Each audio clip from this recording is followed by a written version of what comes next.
Hello everyone, मैं हूं जयेश राजगौर और स्वागत है आप सभी का इस नए इंटरेस्टिंग यूट्यूब वीडियो में। दोस्तों, हम पढ़ रहे हैं 11th स्टैंडर्ड का ओसीएम यानी organisation of commerce and management और हम पहुंच चुके हैं चैप्टर नंबर 2 ट्रेड पर। जी हां दोस्तों, अगर आप इस चैनल पर नए हैं तो इसे जरूर सब्सक्राइब कीजिए, बेल आइकन दबाइए क्योंकि यहां आपको लगातार इकोनॉमिक्स, ओसीएम और इंफॉर्मेशन टेक्नोलॉजी के वीडियोस मिलते रहेंगे। जी हां दोस्तों, ओसीएम एक महत्वपूर्ण थियरी सब्जेक्ट है और 11th स्टैंडर्ड से ही इसका बेस मजबूत बना लीजिए क्योंकि ये एक ऐसा सब्जेक्ट है जो आपको कॉमर्स और मैनेजमेंट के कई गुण सिखाता है, फीचर्स सिखाता है, खासियत सिखाता है और इसीलिए 12th में अगर आपको बोर्ड एग्जाम में अच्छी तरीके से अच्छे परसेंटेज स्कोर करने हैं तो organisation of commerce and management का बेस अभी से मजबूत करना स्टार्ट कर दीजिए। जी हाँ दोस्तों, हमने ऑलरेडी प्लेलिस्ट बनाकर रखी है, आप प्लेलिस्ट में जाइए, वहां आपको इकोनॉमिक्स के भी 2 चैप्टर्स की प्लेलिस्ट मिल जाएगी, ओसीएम के भी 1 चैप्टर की आपको प्लेलिस्ट मिलेगी और जल्द ही 11th स्टैंडर्ड के आईटी के वीडियोस भी आना शुरू हो जाएंगे। तो हम तेजी से बढ़ रहे हैं आगे आज के वीडियो की ओर, जहां हम पढ़ने जा रहे हैं chapter number 2 of OCM trade. पिछले वीडियो में दोस्तों हमने जाना trade is nothing but buying and selling of goods and services और ट्रेड जो है इकोनॉमिक डेवलपमेंट का बैकबोन है। ये जो लेन देन की प्रक्रिया है ये इकोनॉमी को मजबूत बनाने के लिए बहुत महत्वपूर्ण है। चलिए आज उसी कड़ी में आगे बढ़ते हैं और जानते हैं कुछ और खास पहलू ट्रेड के बारे में। अगर एक छोटा सा रिकैप करें दोस्तों तो हम इस साल 8 चैप्टर्स पढ़ने वाले हैं। हमने already introduction of commerce and business complete कर लिया है, अब हम पढ़ रहे हैं ट्रेड। इसी तरह हम एक एक चैप्टर कंप्लीट करते हुए प्लेलिस्ट बनाते रहेंगे, आप साथ देते रहिए और 11th स्टैंडर्ड के ज्यादातर स्टूडेंट्स तक हमारा चैनल पहुंचा दीजिए। चलिए दोस्तों, ट्रेड की बात करें तो trade plays a vital role in the economy of every country. Trade के बिना इकोनॉमी का टिके रहना, बने रहना बहुत मुश्किल है दोस्तों, क्योंकि ट्रेड जो है ओवरऑल डेवलपमेंट में बहुत उपयोगी साबित होता है। Buying and selling of goods and services for money's worth is a fundamental feature of trade and other is the transfer of ownership of goods and services from one person to another. यानी basic function या basic feature अगर हम trade का समझें तो वो buying and selling ही है। साथ ही साथ यहां पर ओनरशिप का ट्रांसफर होता है, गुड्स और सर्विसेज जो है एक जगह से दूसरी जगह यानी एक पर्सन से दूसरे पर्सन तक पहुंच जाती हैं। The original form of trade was barter. पहले हम लोग बार्टर एक्सचेंज करते थे, गुड्स के बदले गुड्स का एक्सचेंज हो जाता था, लेकिन जैसे जैसे मॉडर्नाइजेशन हुआ, इवोल्यूशन हुआ, इन्वेंशन हुआ मनी का और आज के दौर में हर चीज पैसे के लिए लेन देन की जाती है, money trade became greatly simplified. दोस्तों, ये एक बहुत महत्वपूर्ण चार्ट है और इसी चार्ट में पूरा चैप्टर छुपा हुआ है। दोस्तों, इसी चार्ट को बारीकी से हमें समझना है और इन्हीं से रिलेटेड पॉइंट्स हमें पढ़ने हैं। ट्रेड का अगर बाइफर्केशन देखें दोस्तों तो इंटरनल ट्रेड और एक्सटर्नल ट्रेड ये 2 क्लासिफिकेशंस हैं और इंटरनल ट्रेड में होलसेल ट्रेड और रिटेल ट्रेड ऐसे क्लासिफिकेशन हैं। इसके अलावा अगर हम देखें दूसरी तरफ तो एक्सटर्नल ट्रेड में हम देख सकते हैं इंपोर्ट, एक्सपोर्ट और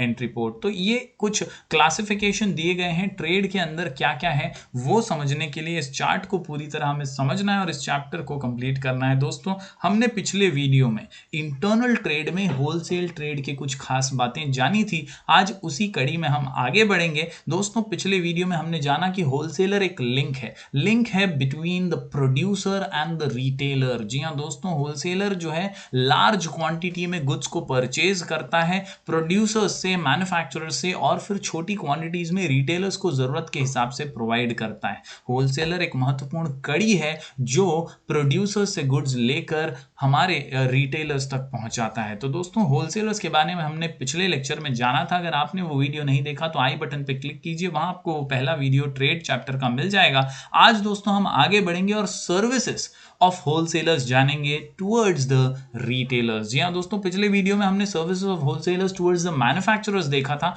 आज हम services of wholesalers towards the retailers जानेंगे। दोस्तों, 6 पॉइंट का कुल मिलाकर ये आंसर है और इस आंसर को आसानी से समझने के लिए, याद रखने के लिए हमारा शॉर्ट कोड है रोज सुनो एफएम रेडियो। रोज सुनो एफएम रेडियो, रोज सुनो एफएम रेडियो। बहुत ही सिंपल सा आंसर, सर्विसेज ऑफ होलसेलर्स। जी हां दोस्तों, होलसेलर्स की जिम्मेदारी है रिटेलर्स के प्रति, रिटेलर्स को सामान रेगुलर इंटरवल्स पर मिलते रहना चाहिए, रेगुलर सप्लाई होनी चाहिए और इसीलिए दोस्तों 6 पॉइंट का ये आंसर रोज सुनो एफएम रेडियो। आर से रेगुलर सप्लाई, एस से stock of goods and sales promotion, FM में आप देख सकते हैं फाइनेंशियल सपोर्ट और मार्केट इंफॉर्मेशन और आर से रिस्क बेयरिंग। चलिए इन 6 के 6 पॉइंट्स को बारीकी से समझ लेते हैं। जी हाँ दोस्तों, सबसे पहले regular supply. A wholesaler assures regular supply of goods to the retailers. जी हाँ दोस्तों, रिटेलर्स जो होते हैं ये कंज्यूमर से जुड़े हुए होते हैं। कंज्यूमर्स यानी हमारे जैसे आम कंज्यूमर्स तक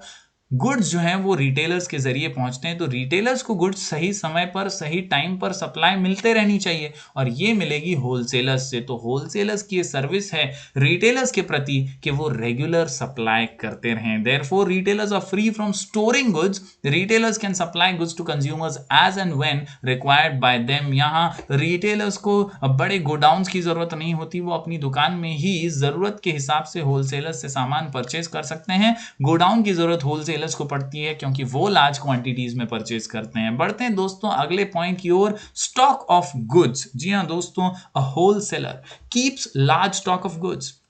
बल्क में खरीदता है, लार्ज क्वांटिटी में खरीदता है होलसेलर प्रोड्यूसर्स से और इसीलिए ये लार्ज क्वांटिटी का स्टॉक रखता है। Therefore retailers can get the goods easily when the consumers ask for the goods. यानी आसानी से जब भी कंज्यूमर चाहे गुड्स की डिमांड करे तब रिटेलर्स पहुंचा सके उसे, इसलिए होलसेलर लार्ज क्वांटिटी में बल्क में स्टोर करके रखता है। बढ़ते हैं दोस्तों आगे, सेल्स प्रमोशन में भी होलसेलर मदद करता है रिटेलर की। रिटेलर के पास उतना कैपिटल नहीं होता कि वो एडवर्टाइजिंग कर सके, प्रमोशन कर सके। होलसेलर बहुत अच्छे से प्रमोट करता है जिससे होलसेलर के गुड्स का तो प्रमोशन होता ही है, इनडायरेक्टली रिटेलर्स का भी मार्केटिंग हो जाता है। Wholesaler does advertisement and also promotion of the goods which can help the retailer to increase the sales। तो इस प्रकार दोस्तों रोज सुनो एफएम रेडियो RSS, जहां regular supply, stock of goods और सेल्स प्रमोशन। बढ़ते हैं दोस्तों आगे, आप देख सकते हैं एफएम में फाइनेंशियल सपोर्ट और मार्केट इंफॉर्मेशन। जी हाँ दोस्तों, फाइनेंशियल सपोर्ट,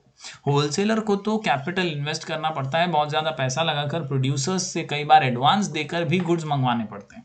लेकिन अगर हम बात करें सर्विस की रिटेलर्स के प्रति, तो यहाँ पर क्रेडिट फैसिलिटी भी रिटेलर्स को देनी पड़ती है क्योंकि रिटेलर्स को तो तभी पैसा मिलेगा जब सामान कंज्यूमर के पास चला जाएगा, बिक जाएगा उसके पास से। जब कंज्यूमर से पैसे मिलेंगे तभी तो वो होलसेलर को चुका पाएगा। तो कई बार होलसेलर्स को क्रेडिट फैसिलिटी, उधारी भी देनी पड़ती है रिटेलर्स को। एक बहुत बड़ी सर्विस है और इसीलिए इसे फाइनेंशियल सपोर्ट कहते हैं। Wholesalers provide financial support by way of credit facility, discounts etcetera. Such support increases the effect of working capital of the retailer. Retailer की बैकबोन मजबूत करने के लिए ये फाइनेंशियल सपोर्ट बहुत उपयोगी साबित होता है। इसके अलावा मार्केट इंफॉर्मेशन, जी हाँ दोस्तों, खबर, ये होलसेलर का बहुत इंपॉर्टेंट फीचर है दोस्तों, सर्विस है उसकी कि वो प्रोड्यूसर को तो बताता ही है कि मार्केट में क्या चल रहा है, कैसी डिमांड है, क्या हो रहा है मार्केट में, क्या लोगों के टेस्ट, प्रेफरेंसेस, लाइक्स, डिसलाइक्स हैं। इसके अलावा वो रिटेलर को भी बताते रहता है कि भाई कौन से प्रोड्यूसर के पास कौन सी सप्लाई ज़्यादा होने वाली है या कौन से गुड्स ज़्यादा अच्छे हैं,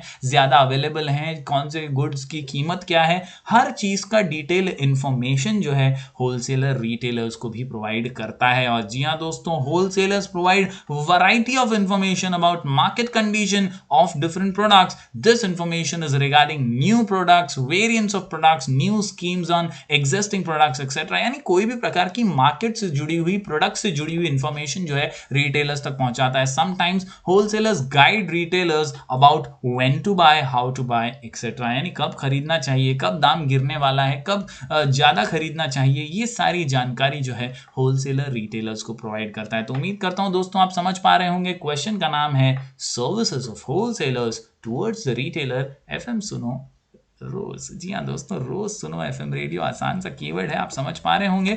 बढ़ते हैं आखिरी पॉइंट की ओर, आर से risk bearing. The wholesaler bears the risk of price and market fluctuations, large stock of goods, therefore retailers are free from these risk. यानी रिटेलर को रिस्क कम उठाना पड़ता है क्योंकि सारा रिस्क उसके बिहाफ पे होलसेलर उठा रहा है। उसे लार्ज क्वांटिटी संभाल कर रखनी है, उसे लार्ज क्वांटिटी परचेज करनी है, तो रिस्क तो ज्यादा होलसेलर ले रहा है।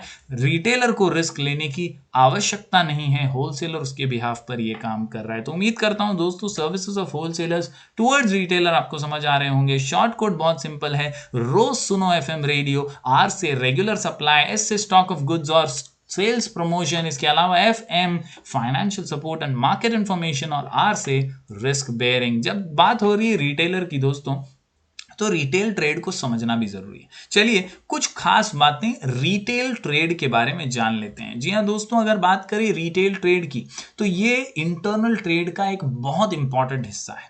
जिस तरह होलसेल ट्रेड लार्ज क्वांटिटीज में बल्क में प्रोड्यूसर्स से गुड्स परचेज करना है, उसी प्रकार रिटेल ट्रेड एक बहुत महत्वपूर्ण लिंक है दोस्तों। It is the link between the wholesalers and the end consumers, ultimate consumer। जो हमारे जैसे कंज्यूमर हैं उन्हें गुड्स रिटेल आउटलेट्स के जरिए, रिटेलर्स के जरिए ही मिलते हैं, और इसीलिए रिटेल ट्रेड एक और महत्वपूर्ण पार्ट है इंटरनल ट्रेड का। जी हाँ दोस्तों, when goods are sold relatively in small quantity to the ultimate consumer by wholesaler or distributor or dealer, it is known as retail trade. The person who is engaged in retail trade is known as a retailer. In market there is an existence of some sellers who are doing business at local level or within limited area. Such sellers are providing goods directly to ultimate consumers at reasonable price। तो दोस्तों हम समझ सकते हैं हमारे आसपास जो दुकानें हैं, जनरल स्टोर्स हैं, छोटी दुकानें हैं, ये रिटेल आउटलेट्स होती हैं, इन्हीं का उदाहरण है ये। और रिटेलर्स जो होते हैं ये होलसेलर्स से क्वांटिटी कम लेकिन वैरायटी ऑफ गुड्स खरीदते हैं और हमें वैरायटी प्रोवाइड करते हैं ताकि हम जो है जैसा हमें जरूरत हो वैसे गुड्स परचेज कर सकें। और बहुत ही अच्छे दो डेफिनेशन हमारे सामने हैं। ऑक्सफोर्ड डिक्शनरी का डेफिनेशन, जहां ऑक्सफोर्ड डिक्शनरी के अनुसार retail sale of goods to the public in relatively small quantities for use of consumption rather than for sale, यानी वापस से सेल नहीं करना है। अगर आप देखें दोस्तों तो रिटेलर जो होता है ये कंजम्पशन करने के लिए कंज्यूमर को गुड्स दे रहा है, उसे वो वापस सेल नहीं करने वाला है, कंज्यूमर उसे यूज करने वाला है प्रोडक्ट को। तो ऑक्सफोर्ड डिक्शनरी बहुत सिंपल वे में कह रही है कि स्मॉल क्वांटिटीज में खरीदना और अल्टीमेट कंज्यूमर तक पहुंचाना यही रिटेल ट्रेड है। इसके अलावा विलियम स्टैंटन हमें कहते हैं retail trade includes all activities directly related to the sale of goods and services to the ultimate consumer. यानी दोनों ही डेफिनेशन सिमिलर काइंड है, जो हमें सिंपल सी बात बता रहे हैं अल्टीमेट कंज्यूमर्स तक जो एक्टिविटीज से गुड्स एंड सर्विसेज पहुंच जाती हैं उसे रिटेल ट्रेड कहा जाता है। For personal and non business use, इसी को कहते हैं रिटेल ट्रेड। जी हाँ दोस्तों, चलिए फीचर्स ऑफ रिटेलर्स देख लेते हैं। जिस प्रकार हमने होलसेलर्स के फीचर्स देखे थे, अब रिटेलर्स जो रिटेल ट्रेड करता है उसे रिटेलर कहते हैं, उसी के फीचर्स यहाँ दिए हुए हैं। बहुत सिंपल सा आंसर है, retailer is the link between wholesaler and consumer. Wholesaler से खरीदता है, कंज्यूमर तक पहुंचाता है, इसलिए लिंक है, दोनों के बीच की कड़ी है। Who operates in local markets, he deals in wide variety of goods. जी हां दोस्तों, होलसेलर के पास वैरायटी नहीं होती, एक पर्टिकुलर प्रोडक्ट ज्यादा क्वांटिटी में होता है, लेकिन रिटेलर क्या करता है, इन्हीं होलसेलर्स के पास से छोटे छोटे मात्रा में गुड्स परचेज करता है अपनी कंज्यूमर की जरूरतों को पूरा करने के लिए, और इसीलिए वो लिमिटेड कैपिटल इन्वेस्ट करता है। He establishes good relations with consumers, he undertakes less risk than wholesaler. He tries to satisfy demands of different consumers but does not hold large quantity of goods, यानी ज्यादा bulk में goods purchase करता नहीं है, ये कम risk लेता है wholesaler से और कंज्यूमर की तरफ ज्यादा अट्रैक्टेड है, उससे ज्यादा रिलेटेड है, उसकी जरूरतों को पूरा करने पर ही इसे मुनाफा होने वाला है। जी हाँ दोस्तों, ये कुछ 5 फीचर्स हमारे सामने है, बहुत ही सिंपल से आप समझ पाएंगे। Retailer is the link between wholesaler and consumers, underline कर दीजिएगा, link between wholesaler and consumer. इसके अलावा operates where in the local market, ये लोकल मार्केट में ही होता है। इसके अलावा retailers deal in wide variety of goods in small quantity, small quantity variety of goods, small quantity variety of goods. जी हाँ दोस्तों, इन्वेस्टमेंट रिक्वायर्ड इज लिमिटेड और less risk and low amount of profit as compare to the wholesaler. Wholesaler के comparison में कम risk है और कहीं ना कहीं कैपिटल भी कम ही इन्वेस्ट किया है होलसेलर के कंपैरिजन में। तो इस प्रकार दोस्तों आज हमने services of wholesalers towards retailers तो देखा ही, साथ ही हमने रिटेल ट्रेड और रिटेलर्स के फीचर्स भी देख लिए। अगले वीडियो में हम मिलेंगे फिर एक बार दोस्तों, जहां हम रिटेलर्स की सर्विसेज देखेंगे और उन्हीं को बारीकी से जानने की कोशिश करेंगे। तो बने रहिए हमारे चैनल पर, हम मिलेंगे फिर एक बार कुछ और नए वीडियोस के साथ। तब तक के लिए do like, share and subscribe.